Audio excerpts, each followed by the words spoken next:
Chers téléspectateurs, bonjour et bienvenue à votre émission Le député vous parle.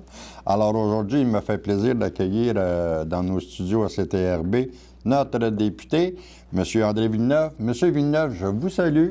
Bonjour, M. Pufal. Et bienvenue bonjour. Chez nous. Merci, bonjour à vos téléspectateurs. On a beaucoup de choses à jaser, ça fait longtemps qu'on s'est vu. Et puis, il s'est passé un paquet d'affaires depuis qu'on s'est vu. Alors, si vous voulez, on va y aller immédiatement avec une pétition sur l'iniquité dans l'Anaudière. Alors, je sais que les CLSC, les hôpitaux et tout ça se plaignent qu'il n'y a pas assez d'argent qui roule chez nous. Alors... Bon, écoutez, nous, on avait été interpellés, l'ensemble de députation de l'Anaudière, donc les 6 députés, on a été interpellés par une dame, Mme Terrien, de l'Assomption, et qui voulait lancer une pétition. Elle nous a demandé de l'appuyer, chose à laquelle on a dit oui, bien sûr. Et donc, on l'a appuyé pour finalement se retrouver à déposer une pétition à l'Assemblée nationale de plus de 15 000 noms. On est rendu à plus de 15 000 noms. Alors, c'est énorme comme pétition. Et comme vous l'avez si bien dit, c'est l'iniquité qui est dénoncée dans l'Anaudière. Pourquoi? Parce que dans l'Anaudière, l'an passé, il manquait 40 millions d'argent, là, juste pour être équitable avec les autres régions du Québec. Il manquait 40 millions. Cette année, il en manque 42 500 000. Et le chiffre ne cesse, année après année, finalement, d'augmenter. Ça, c'est une chose. Il y a aussi, évidemment, le manque de médecins. Juste pour rejoindre la moyenne nationale, il manque 60 médecins. Et pour répondre aux besoins de l'Anaudière, il manque 100 médecins. Pourquoi la situation est comme ça en termes de manque de médecins? C'est que l'Anaudière connaît un boom démographique important qui va de 3 à 4 fois, qui est de 3 à 4 fois supérieur à la moyenne au Québec. Donc, notre population augmente 3 à 4 fois plus vite que partout ailleurs au Québec. Alors ça, c'est un beau problème. Mais là, il faut que le gouvernement, il faut que le ministre Bolduc, le gouvernement Charest, ajuste finalement, s'ajuste par rapport à cette explosion démographique-là. Donc, c'est une pétition que nous avons déposée à l'Assemblée nationale. Nous avons, comme parlementaires, la possibilité de se faire entendre en commission parlementaire à l'Assemblée nationale quand il y a une pétition qui est déposée. On a donc fait la demande. On a fait la demande à la Commission de la santé et services sociaux pour que notre pétition et que Mme Terrien et que les gens, l'ensemble des intervenants dans l'Anaudière puissent venir expliquer d'où provient cette iniquité-là. Se faire entendre. Ou se faire entendre, puis que bien faire comprendre aussi tous les problèmes que ça engendre. Et là, quand on parle de problèmes, on parle de gens qui souffrent du fait qu'on n'a pas notre dû, si je peux le dire comme ça, en termes d'argent et de ressources dans l'Anaudière. Petite parenthèse, je ne veux pas l'oublier, les gens qui sont sur le terrain, les professionnels de santé, les infirmiers, les médecins, ceux qui sont présentement sur le terrain, ils font un travail colossal. Et là, ils ont besoin d'un renfort. Ils ont besoin d'un coup de main pour justement continuer à faire le travail qu'ils font très bien. Mais là, on a besoin d'un renfort. Donc, on est allé devant la commission en séance de travail et croyez-le ou non, M. Pufal, la commission, qui est majoritairement représentée par des élus libéraux, a refusé d'entendre les gens en commission ont donc refusé de prendre la pétition et d'aller de l'avant, juste pour se faire entendre. Là. C'était pas important. Ça ne coûtait rien, ça. Là. C'était pas important. Ça semblerait que non, que ce n'est pas important. On va revenir à la charge là, incessamment là, si le Parlement finit par rouvrir comme prévu l'automne prochain. C'est incroyable. Donc, une pétition excessivement correcte dans son contenu, dans la demande qu'on fait au gouvernement de corriger cette iniquité-là qui a assez duré dans l'Anaudière. Alors là, nous, on a d'autres... On a d'autres plans, finalement, d'autres idées qu'on va mettre de l'avant. Notamment, personnellement, moi, comme député, j'ai interpellé l'ensemble des conseils municipaux de la circonscription de Berthier. Les 2 MRC, hein, il y a Mataoni, il y a Dautré, ainsi que l'ensemble des conseils municipaux.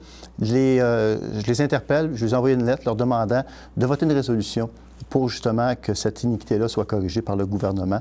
Alors, on devrait avoir des réponses, là, j'imagine, soit à la fin juin ou au début de l'automne par rapport à ces demandes-là. On a déjà la MRC de Joliette qui s'est prononcée en faveur de cette pétition-là. Et on a aussi les gens de l'agence et du C3S qui ne se sont pas prononcés de façon formelle, mais ils ont bien dit à travers les journaux qu'ils allaient faire des représentations. Alors, donc, voyez-vous, le message commence à être puissant, là. On a la société civile qui est avec nous, on a les citoyens, on a le monde politique, puis on a les gens qui œuvrent au sein des agences et au sein des C3S du Nord comme du Sud. Alors là, la pression sur le gouvernement est de plus en plus forte.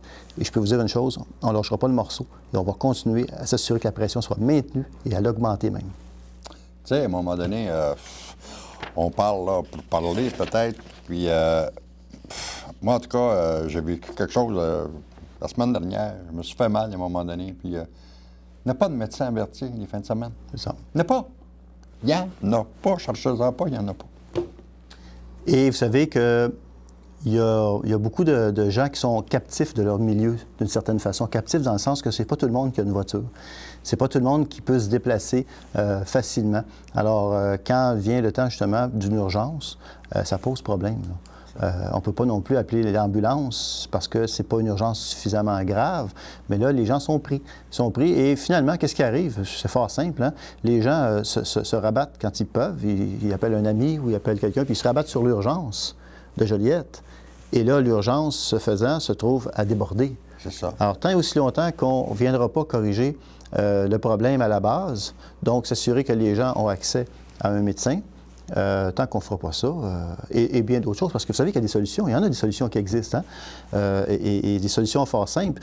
Qu'on regarde, par exemple, qu'on permette à des pharmaciens, pharmaciennes, le gouvernement a bougé là, pour que les pharmaciens, pharmaciennes puissent poser des actes médicaux un peu plus qu'avant. Et je pense qu'il y a d'autres professionnels de santé qui pourraient aussi être appelés à pouvoir, et qui ont l'expertise ou qui iraient chercher l'expertise pour poser des actes médicaux. Donc, libérer un peu le médecin, hein, un peu, ouvrir un peu là, ce club sélect-là là, de médecins. Je m'excuse de le dire comme ça, là, mais déléguer, que les médecins délèguent d'autres actes médicaux à d'autres professionnels de la santé, ce qui va les décharger, eux, et vont pouvoir effectivement traiter plus de gens en bout de ligne. Exemple, comme les sages-femmes.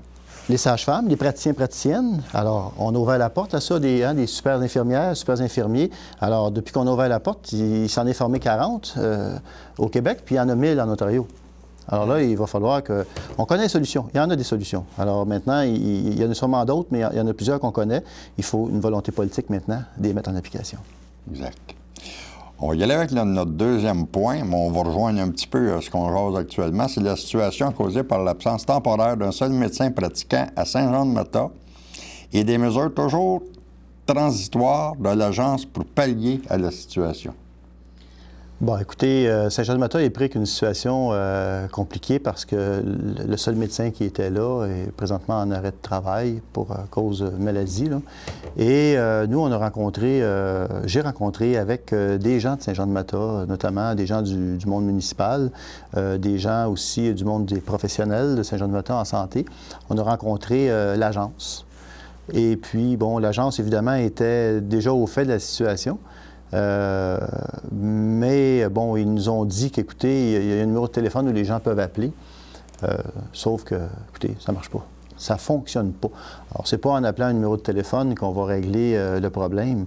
Moi, je pense que le problème va se régler le jour où le gouvernement va pouvoir, d'une certaine façon, avoir une entente avec le Collège des médecins, avec les syndicats des médecins, une entente où on pourra s'assurer que là où un besoin criant se trouve, eh bien, de réussir à envoyer le nombre de médecins suffisant à cet endroit-là pour justement couvrir le territoire de façon adéquate, de couvrir de façon adéquatement le territoire.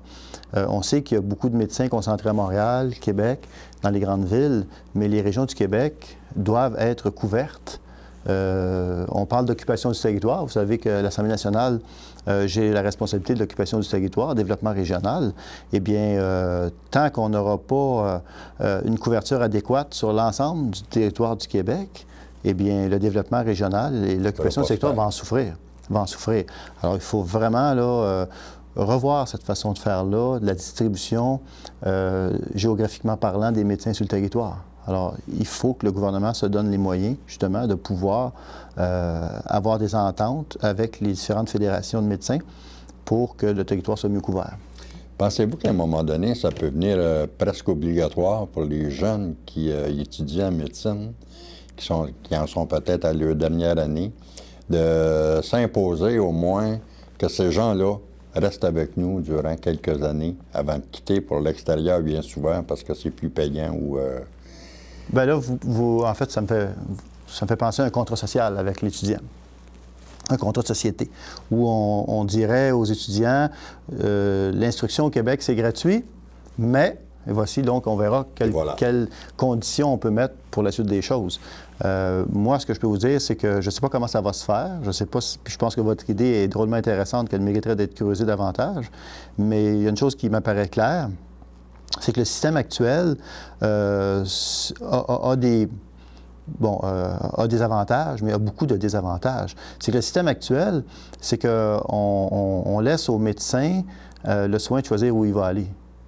Bon, pour le médecin, ça comporte beaucoup d'avantages, bien sûr, mais il n'en demeure pas moins qu'on se retrouve avec des vides dans certaines régions du Québec où il y a une population, puis où il y a une population importante. Ah oui. Alors, Saint-Jean-de-Mata est un bel exemple, Saint-Gabriel est un bel exemple, Berthier est un bel exemple.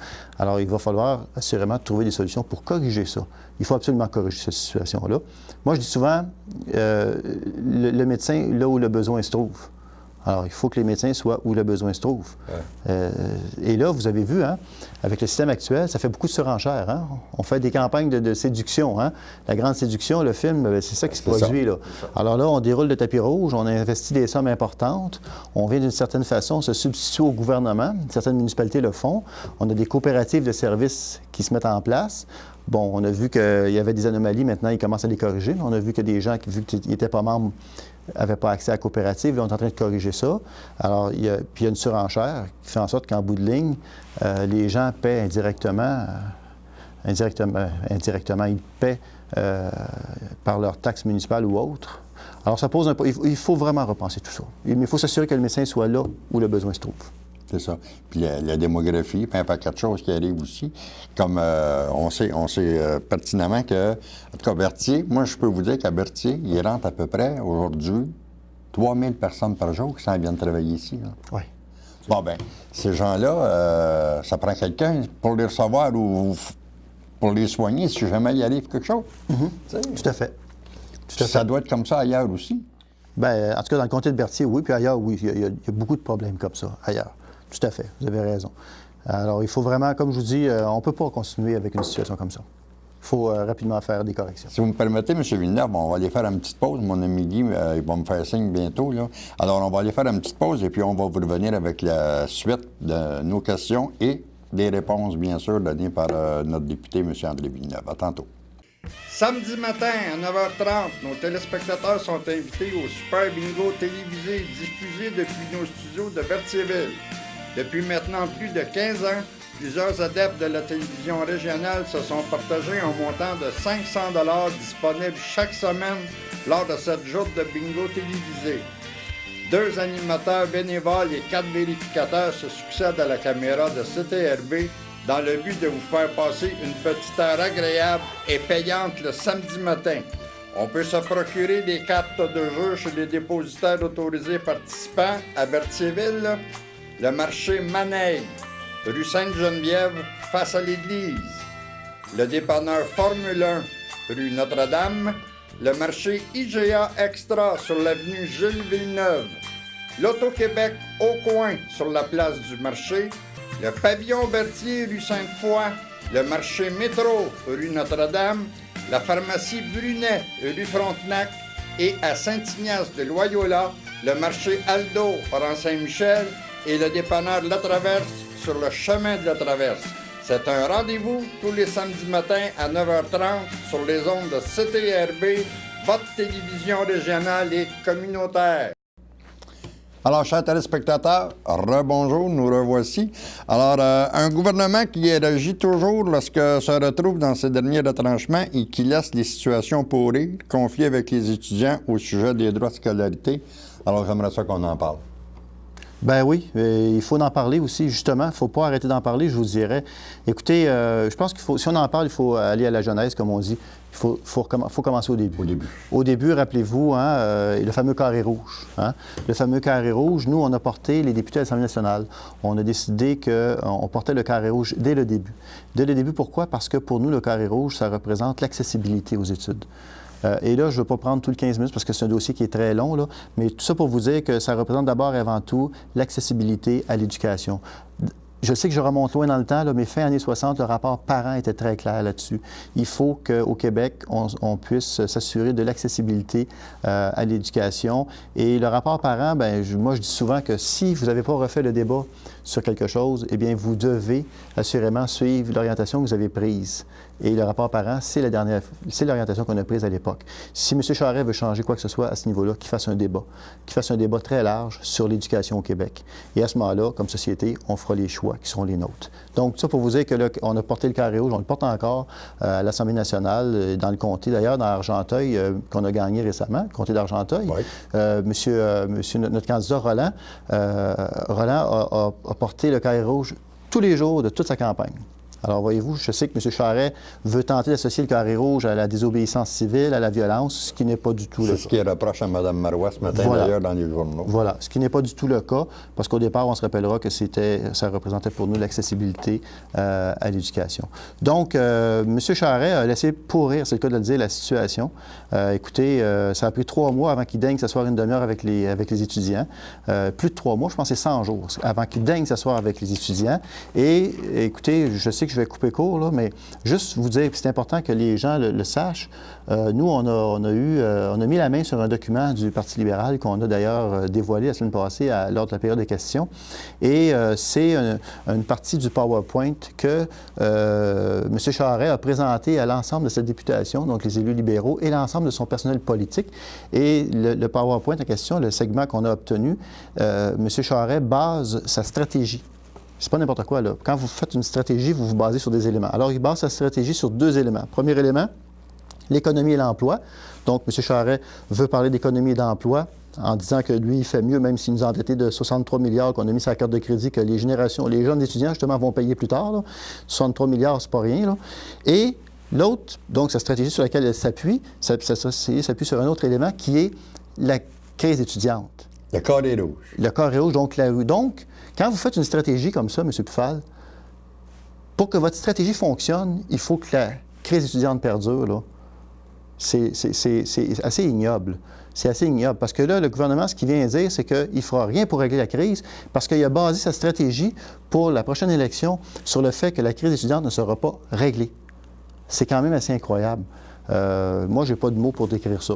Alors, je sais que je résume très court, mais en fait, cette crise-là que le Québec vit présentement prend pour origine le fait que le gouvernement, que M. Charest, n'a pas pris ses responsabilités au moment où il aurait dû les prendre. M. Charest, le gouverneur Charest, depuis 2003, a reculé sur, rappelez-vous, sur le Surroi, sur la centrale au gaz au Surroi, où il a voulu aller de l'avant, la population est sortie dans les rues et il a dû reculer. M. Charest a reculé, il voulait subventionner à 100 % les écoles juives du Québec. Il a dû reculer, encore là, face à la protestation. Sur le mont Offord, M. Charest voulait céder des terres qui appartiennent sont dans un parc national qui appartient à tous les Québécois, voulait les céder à qui? Les petits amis du parti. Il voulait vraiment donc céder des terres du parc national. Il a dû reculer parce qu'il y a eu une grogne sans précédent sur le mont Offord. Et là, M. Charest arrive à un moment donné où il est en campagne préélectorale et s'il recule, bien là, il va donner l'impression que c'est un gouvernement qui recule toujours. Sa décision de ne pas s'entendre sur la hausse des droits de scolarité avec les étudiants, elle repose simplement sur le fait qu'ils ne pouvaient plus se permettre de reculer. Imaginez. C'est même pas sur est-ce que je devrais, comme premier ministre, prendre une décision qui va aller, je vous dirais, dans le sens commun. C'est même pas ça, là. Ce qu'on a présentement, c'est pas un premier ministre, c'est un chef du Parti libéral. Et ça, c'est très malheureux. Et le document qu'on a dévoilé en est la démonstration claire. Le gouvernement ne compte que sur la grève étudiante, finalement. Il a bâti toute sa stratégie électorale là-dessus. C'est assez ignoble, je vous dirais. Enfin, pour en parler longtemps. Au point 4, on a le dernier budget du gouvernement. Budget d'un gouvernement en fin de régime. Alors, on a à dire quoi là-dessus? Bien, écoutez, on se rappellera d'abord que dans le dernier budget, là, ce que moi j'ai trouvé très malheureux, parce qu'on pourrait aussi en parler longtemps, c'est très malheureux parce que, vous savez, j'ai fait une tournée sur le décrochage scolaire, ici, dans Berthier, avec des partenaires, entre autres avec l'Université du Québec de Trois-Rivières, avec les carrefours Jeunesse Emploi de Matawini et de Dautré, et avec la commission scolaire. Donc, on a fait une tournée où on a eu l'occasion de rencontrer les gens de tout le comté pour discuter avec eux, justement, de la situation au niveau du décrochage scolaire. Et quand on regarde le budget du gouvernement, Il n'y a pas un sou, pas un sou, pas un sou pour le décrochage scolaire. Moi, je dis souvent, là, l'avenir du Québec, là, elle n'est pas dans le Grand Nord, dans le sous-sol et dans les mines du Grand Nord du Québec. Dans nos enfants. Elle n'est pas dans le sous-sol de la vallée du Saint-Laurent avec les gaz de schiste. Elle est dans la matière grise. Elle est dans la matière grise, elle est dans la jeunesse. Et je donne l'exemple du Japon. Le Japon, qui tout récemment était encore la deuxième plus grande économie du monde. Le Japon, c'est une île, le Japon, hein? Des ressources naturelles, là, ils n'en ont pas, là, ou presque pas, là. Alors, eux, ils ont décidé d'investir dans la matière grise, dans l'éducation, dans la recherche, dans le développement. Et le Japon, vous savez, tout le monde, ou presque, a déjà eu une voiture japonaise, là. Ils sont encore aujourd'hui un peuple qui construit des choses avec une très haute fiabilité, donc valeur ajoutée. Alors, eux, au Japon, ils ont décidé d'investir dans la matière grise. Et ce qui va faire la différence, là, dans l'avenir immédiat et dans l'avenir lointain, ce qui va faire la différence, ou ce qui va permettre à un peuple de pouvoir se démarquer, c'est grâce, non pas à ses richesses de fer ou de métaux, etc., c'est grâce à sa matière grise. Alors ça, c'est l'élément premier. C'est là-dessus qu'il faut construire le Québec, sur l'éducation. La jeunesse est même moins jeune, hein, parce que il n'est jamais trop tard pour aller à l'école. Donc, jeunesse est moins jeune. Et après ça, oui, bien sûr, il ne faut pas oublier qu'on a des richesses naturelles extraordinaires. Si j'allais dire de façon incommensurable, le Québec est donc riche de sa matière grise et il faut continuer à pousser vers ça. Et aussi, nous avons des richesses tout à fait extraordinaires. On a cette chance-là au Québec, que ce soit au niveau des mines, que ce soit au niveau de l'eau. Hein? On a beaucoup, beaucoup d'eau au Québec. Donc, le Québec a tout pour réussir. Donc, un budget qui est très décevant, un budget qui, soit dit en passant, encore une fois, endette le Québec de façon assez dangereuse, je vous dirais. Moi, j'ai appelé ça, à l'époque, j'ai appelé ça un peu, le gouvernement prend un peu la philosophie grecque, si on veut. Vous savez ce qui se passe en Grèce présentement. Alors, ça coûte pas cher à emprunter, on emprunte. Mais tôt ou tard, il faut rembourser. Et jusqu'au dernier sou, on devra rembourser, là. Alors, 63 milliards qu'on pelte, qu'on met sur la carte de crédit. Et on se prête longue vie, vous et moi, là, mais assurément que la très, très, très grande partie de ces argents-là vont être remboursés par nos jeunes qui présentement... Les enfants qui m'ont payé la dette. Et voilà, c'est ça. Si vous me permettez, M. Villeneuve, on a des choses qui vont se faire dans notre comté. Alors, les principaux projets prévus pour la rénovation du réseau routier dans la circonscription de Berthierville. Alors, je sais que vous en avez apporté quelques-uns. J'aimerais ça qu'on en jase. Alors, au niveau de la route 138, c'est de la route 158 jusqu'à 400 mètres avant l'intersection de la montée Saint-Viateur sur 7,6 km à Sainte-Geneviève-de-Berthier. Tout à fait. On peut les décliner comme ça. On a les principaux, puis après ça, on pourra revenir pour en discuter, M.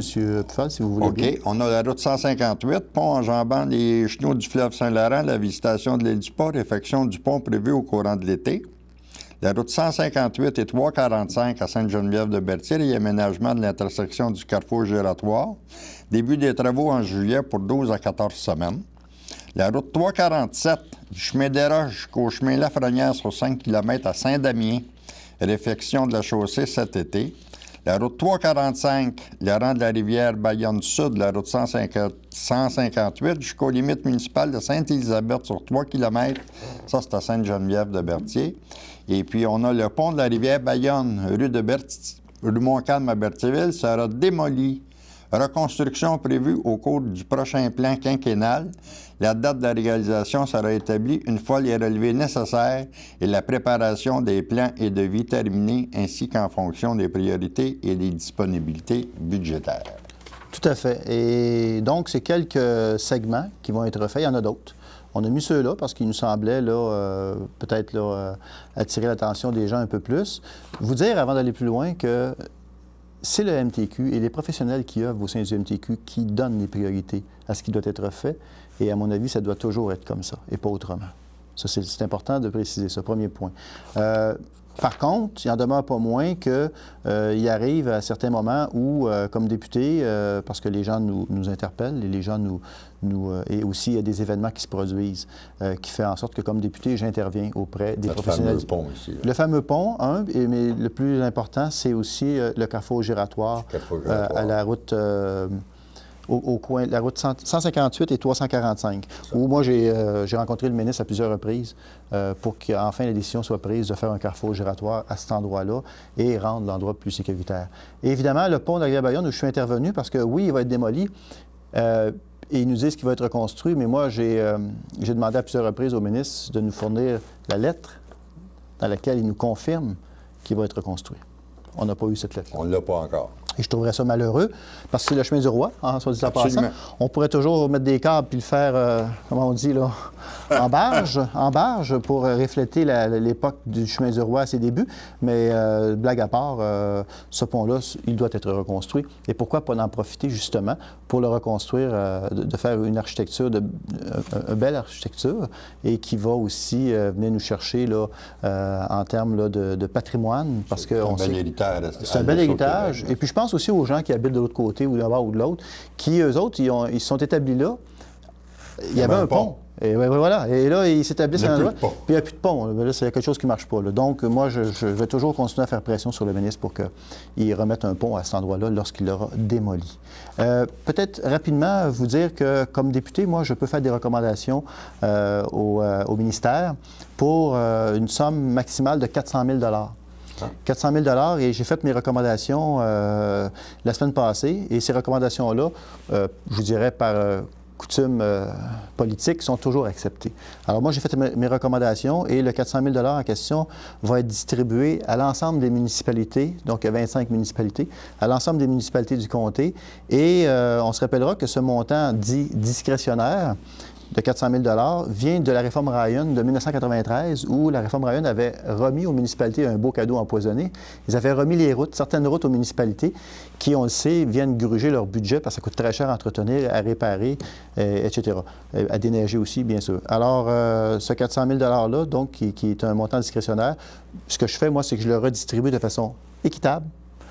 Je demande aux municipalités de m'envoyer leur devis de déneigement et on calcule le nombre de kilomètres de route qui ont à entretenir et on divise le montant par le nombre de kilomètres de route. Oui. Alors, on fait ça de façon plus équitable, le plus équitablement possible. Je pense que c'est une belle façon d'y arriver. Chacun a son dû. Tout à fait. C'est jamais suffisant, bien sûr, mais ça permet aux municipalités, à tout le moins, de faire la réfection de certaines de leurs routes. Allez-vous prendre des vacances cet été? Moi, je prends, normalement, je prends du 1er juillet au 31 juillet. Je prends un mois de vacances, mais il en demeure pas moins que j'ai déjà... Mon agenda a déjà commencé à se remplir. On a beau vouloir prendre des vacances, mais on va quand même se garder là, quelques jours là, de façon là, un peu, comment on dit, afin de couper, de faire une cassure, si on veut, là, de tout ça. Il faut être capable de décrocher. De toute façon, on ne sait pas ce qui nous perd au bout du nez actuellement. On est sur le qui-vive un petit peu avec tout ce qui peut se produire. Ouais. On attend les événements. Ben, moi, je vous fais une prédiction, là. Déclenchement d'une élection le 13 août. Et le jour de l'élection serait le 17 septembre. C'est ma prévision, ça vaut ce que ça vaut.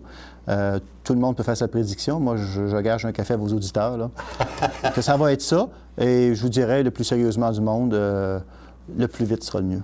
OK. Fait que ça veut dire que votre mois de vacances va être le fun. Vous allez partir en campagne probablement bien équipé et bien reposé. Il va falloir, oui, absolument, reprendre des forces avant la campagne électorale. Oui, il est grand, puis une campagne électorale, moi, j'en ai vécu une en 2008, puis je peux vous dire une chose, c'est quelque chose à vivre. C'est une belle expérience, parce que vous êtes vraiment sur le terrain, avec vos gens, et là, les gens, ils sont vraiment très ouverts, ils vous accueillent chez eux, mais ils vous disent vraiment ce qu'ils pensent. Ouais. Et c'est la meilleure façon de bien... De toute façon, le pouls de la population, oui, exactement, tout à fait. Alors, M. Villeneuve, c'est tout le temps qu'on a aujourd'hui. Je vous remercie d'abord d'être venu nous voir, nous rencontrer, jaser avec nos téléspectateurs ici à CTRB. Je trouve que c'est une belle émission et puis les gens aiment ça quand ils vous voient et qu'on jase de tout ça. On reçoit des téléphones qui nous le disent. Bon. Alors, je vous encourage à continuer à le faire. Et nous, ben, on vous remercie d'être là et on vous remercie aussi de nous écouter. Alors, je vous laisse là-dessus. Merci à M. Villeneuve. À un autre tantôt. Merci, M. Poufal. Alors, à la prochaine, chers téléspectateurs, c'est tout pour aujourd'hui. Salut!